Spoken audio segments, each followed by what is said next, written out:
ஜெய் வாராகி தாயே போற்றி போற்றி. முதல் முறையாக வாராகி அம்மனை வழிபாடு செய்வீர்களா? வாராகி அம்மனை பற்றி தெரிந்து கொள்ளுங்கள். யார் இந்த வாராகி? வாராகி அம்மன் உருவான வரலாறு என்ன? நம் வாழ்வில் நிறைய தெய்வங்களை பற்றி தெரிந்து கொள்ளாமல் இருக்கிறோம்.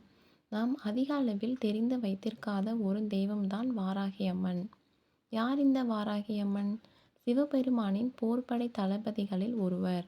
சிவபெருமானின் நெற்றிக்கண்ணில் இருந்து உதித்தவள்தான் இந்த வாராகி அம்மன். சிவபெருமானின் நெற்றிக்கண்ணில் உதித்த காரணத்தால் நிறைந்த சக்தி நிறைந்த தெய்வமாக விளங்குகிறார். தமிழ்நாட்டில் வாராகி அம்மனுக்கு என்று பழமையான கோவில்கள் 3 இடத்தில் அமைந்துள்ளது. அரக்கோணம், பல்லூர் வாராகிக்கு கோவில் உள்ளது. இது மிகவும் பழமையான கோவில். ராமநாதபுரம் மாவட்டம் உத்தரகோசமங்கையில் மங்கை மகாளி வாராகி கோவில் உள்ளது. தஞ்சை அரண்மனையில் வாராகிக்கு தனி சன்னதி உள்ளது. நம்மால் வாழ்வில் முடிக்கவே முடியாது என்று நினைக்கும் காரியங்களை நம் உடனிருந்து மன வலிமை கொடுத்து முடித்து வைப்பவள்தான் இந்த வாராகி அம்மன்.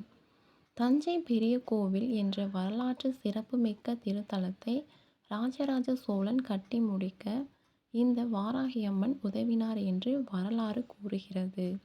குழந்தை வரம், திருமண வரம், பில்லி சூனியம் போன்ற பிரச்சனைகளுக்கு வாராகி அம்மனை வழிபட்டால் உடனடியாக பலன் பெறலாம். வாராகி அம்மனை வழிபாடு செய்ய பல அபிஷேகங்கள் செய்தாலும் அம்மனுக்கு பிடித்தது மாதுளம்பழம் கொண்டு அம்மனை வழிபட்டு வந்தால் நம் குறைகள் தீர்த்து வாழ்க்கையில் நிம்மதி கிடைக்கும் என்பது ஐதீகம்.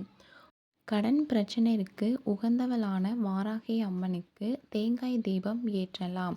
தேங்காயில் 2ஆக உடைத்து நெய் அல்லது நல்லெண்ணெய் சேர்த்து 2 திரியிட்டு விளக்கேற்றி வாருங்கள். 5 தேய்பிறை பஞ்சமி அன்று விளக்கேற்றி வந்தால் கடன் பிரச்சனை குறைந்துவிடும். ஜெய் வாராகி தாயே போற்றி போற்றி.